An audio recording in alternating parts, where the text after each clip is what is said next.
Alright, today we are going to make my Oreo Truffles. What you need for that right now is you'll need a big pan, and a small pan, some wax paper, a medium-sized bowl, 2 forks, chocolate chips of your choosing, 2 bags of them. I do milk chocolate Hersheys because it makes it sweeter, but you can substitute for sugar-free or whatever. Some type of food processor or blender, unless you want to do it the old way, which is just crushing it up by hand. You'll need room temperature, like a pack of cream cheese, a knife to get the cream out of the cookie, a big bowl to mix it up in, a small bowl for just 3 cookies so you can top off the truffles with it, and then a pack of Oreos. And what you'll first do is you'll get the wax paper and line your sheets. That way, when the chocolate is cooling down in the fridge, it does not adhere to the pan.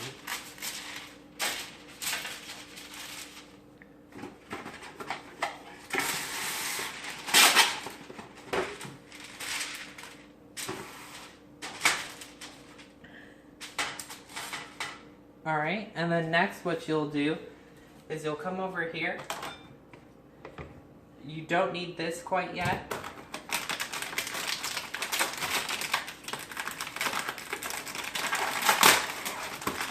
You'll go ahead. First you'll take 3 cookies, open them up, make sure, like, that's fine if it has a small amount of cream, but you don't want a lot of cream. And then you'll just slide that off.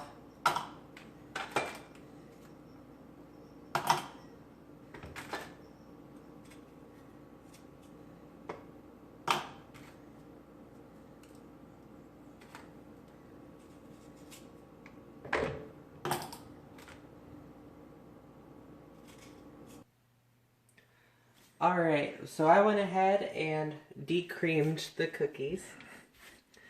And this is what your cream should look like. And with this, it should just be about 6 of the squares, or like the circles. And then over here, you just gotta put the cookies in your processor or whatever you choose. You gotta make sure that there's not a lot of cream on them. Leftover, it's okay if there's some like that, but you can't have too much because you don't want it binding together just quite yet. And then what I went ahead and did was, this is how much you'll get from a family pack of Oreos. A standard thing of Oreos, I think you get like 12 less. It normally makes around 40, but we can see how many I can manage to make when we get to that point.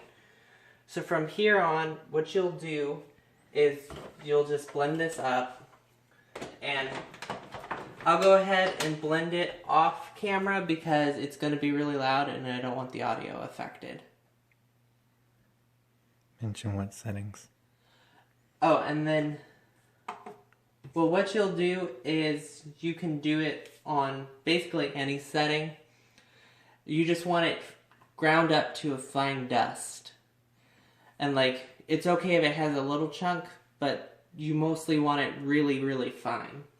So what I normally do is I normally do it for about 3 to 5 minutes. Just keep on doing it until you think it's good enough. And then when that's done, all you'll do is pour it over here, and that's when I'll pick back up. Alright, and then the dust that you'll want is to look like this. For me, it actually, in this, it only took about 1 minute to 2 minutes. It will take longer if you're doing it the manual way, which is just putting it in a Ziploc bag and taking a dough roller over it. It will take about 3 to 5 minutes, but with this, it makes it super convenient. And all you'll do is pour that on over here.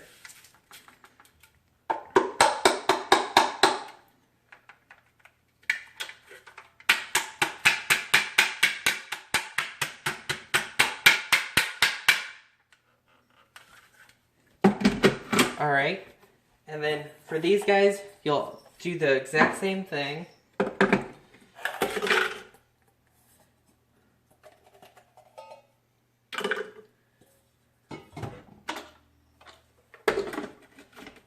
And like I said, it only took about a minute because of this thing, but it's really up to the way you do it.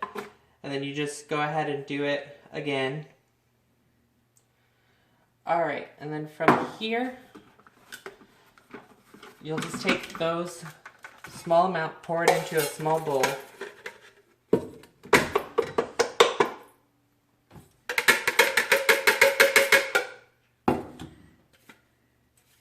And some of the dust will get stuck at like the bottom of your processor. You can just use your finger to get it out.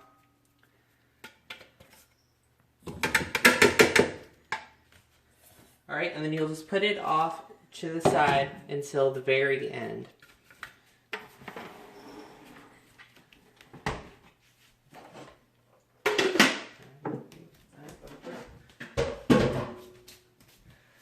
Alright, and then from here on, you'll just shake that up a little bit. And you'll want to make sure that the cream cheese is room temperature, which I've had it sitting out for about 15 minutes. You'll just go ahead and get that open.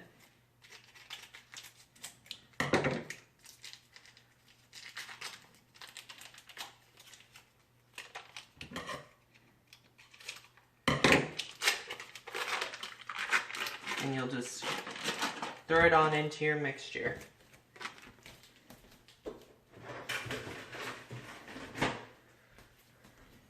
Alright. From here, it gets really messy. Because you can't mix it with a spoon because you won't get a good mixture. So you do have to use your hands for this. And what you're mixing is the cream, the cookie powder, and the cream cheese all together. So you're going to have to do that with your hands. And you want to just grab it, flip it, grab it, flip it, while also going like that motion. And then you're just going to keep on mixing it together until you no longer see this white part. You want it to be like a light brown almost because of the fact that well, I guess it still kind of keeps its thing. It'll kind of be like marbly, but you'll want it like that color instead of like the whites.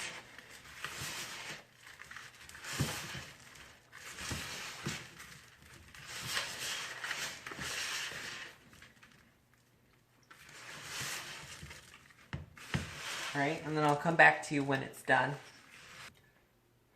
Alright, and then from here, this is what you'll want it to look like. You'll want it to be that brown, almost like Joe type consistency. And you want to make sure that there's not really any white spots on it. It's just like I always make the reference that it kind of looks like the Joe Dirt asteroid turd. But that's how you want it to look. Trust me, it gets appealing later on when you add chocolate over it and crumbs. And then from there, what you'll do, you'll have to keep your hands messy because you're going to have to roll these guys up into tiny little balls. And the way I do it is you just grab, like I try and do it with like 3 fingers and see how much I can grab from that. And then just roll them up. I'll do about 5 so you guys can get the technique down, and then I'll come back to you guys after I have them all rolled up because I don't really want to bore you with me rolling up like over 40 of these things.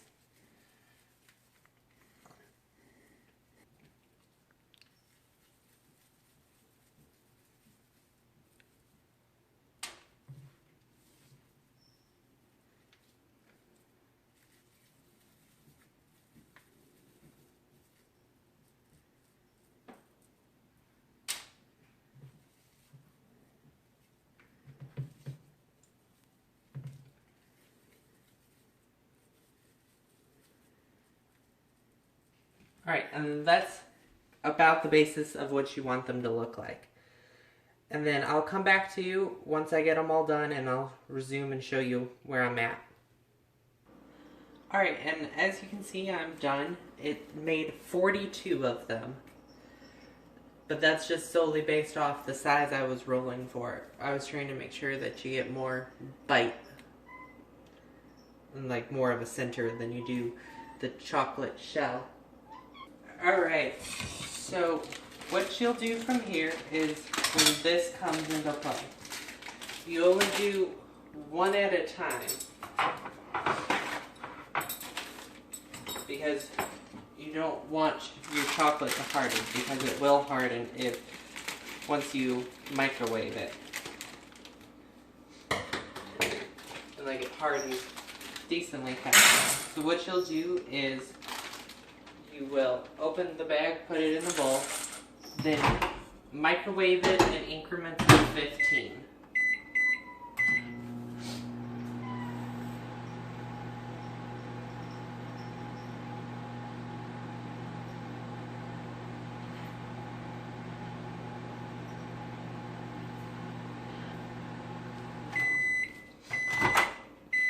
Alright, that's how it'll look after the first 15. You just give it a shake this time, like it starts clumping up, as you can see. You give it a shake up, put it in for another 15.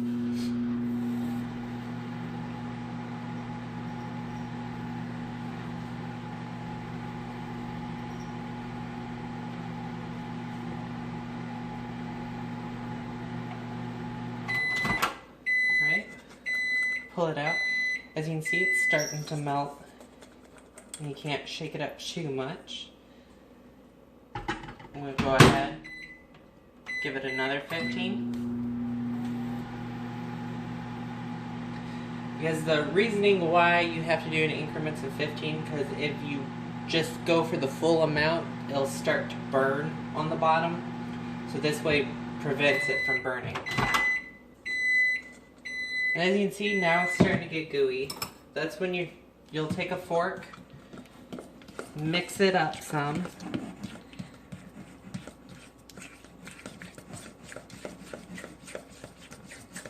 Try and work out the clumps. You can leave some clumps because the next round of 15 should do the trick and we'll get that silky smooth.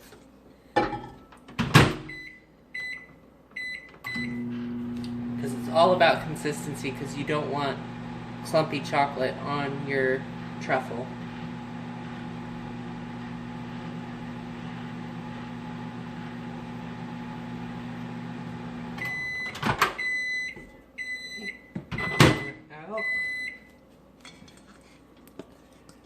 And that's what we want, that really smooth. And you'll just give it a quick pass through to make sure that it is good. Alright, and then that's when you'll drag this on over, grab your other fork because you will need it. You'll take one of these, just pop it in, start rolling it around and covering it in chocolate. You want it like that, you'll just dab it on and make sure it's coated on all sides. Let's do that, and I'll show you how to do 5 of them, and then I'll come back to you after I get those done.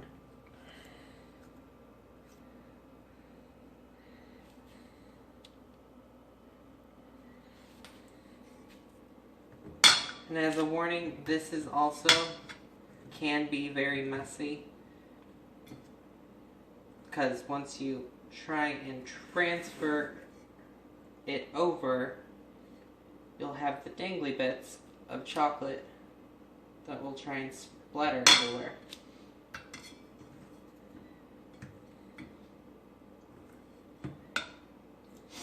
And then if you start feeling your chocolate to harden up while it's in here, you'll want to pop it in for another 15 and stir it up and that'll make it soft again. Because if you take too long doing this, it will start to harden, and it'll get to the consistency like it was before we microwaved it for the last 15. And so all you have to do is just pop it in for another 15. And about halfway through, I would say, so at my case it'd be about like at truffle number 21 is when you'll open that bag up, like your second bag, and just do it all over again. So I'm just going to go ahead and finish these up, and I'll come right back to you. Alright, and this is what they'll end up looking like after you get done. And I realize I didn't say this earlier, but you will need 1 pack for every 20 or so that you make. Like how I did 42, I almost didn't have enough chocolate. But luckily I did. And so if you decide to make any more than like 42, 43, then you'll need more, like 1 more pack of chocolate. And then with the family size and the regular, the 1 thing of cream cheese is good to cover both. If you want to do any more, then you have to do an extra pack of cream cheese. And then from here, you want to get it while it's still hot.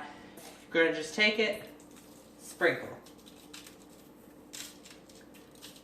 You want to make sure that they're nice and coated, because I found that this gives it a little extra crunch and brings it back to its roots of being an Oreo. And plus, the good thing about it is, because not all of mine turned out to be such a beautiful truffle like you could buy in the store. So this covers up the imperfections.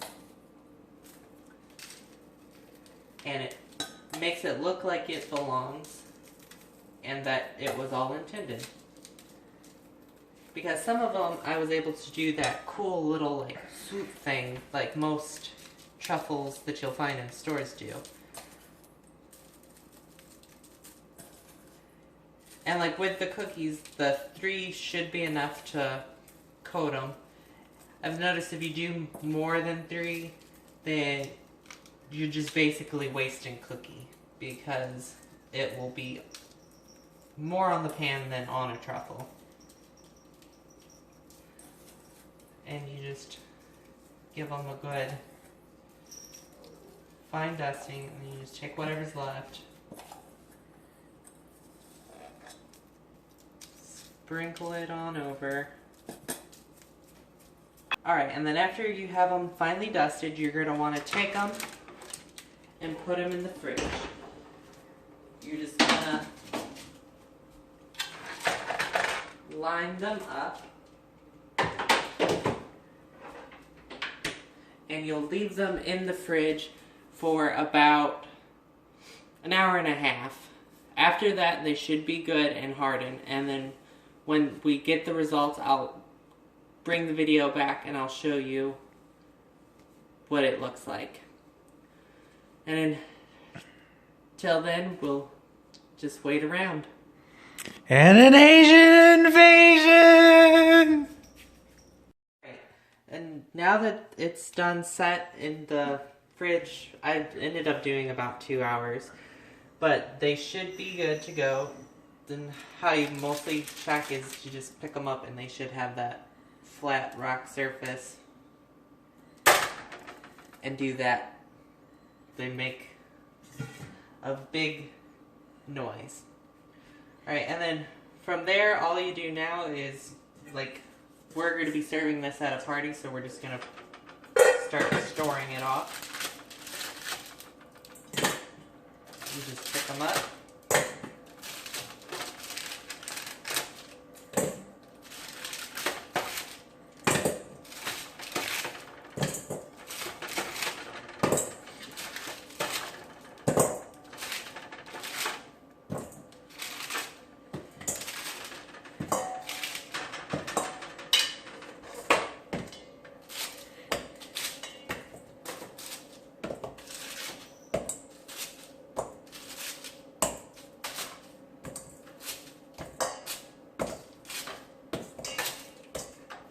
And this is the part where the wax paper comes in handy, because If we didn't use wax paper, this would be stuck to the pan. And your truffle would break.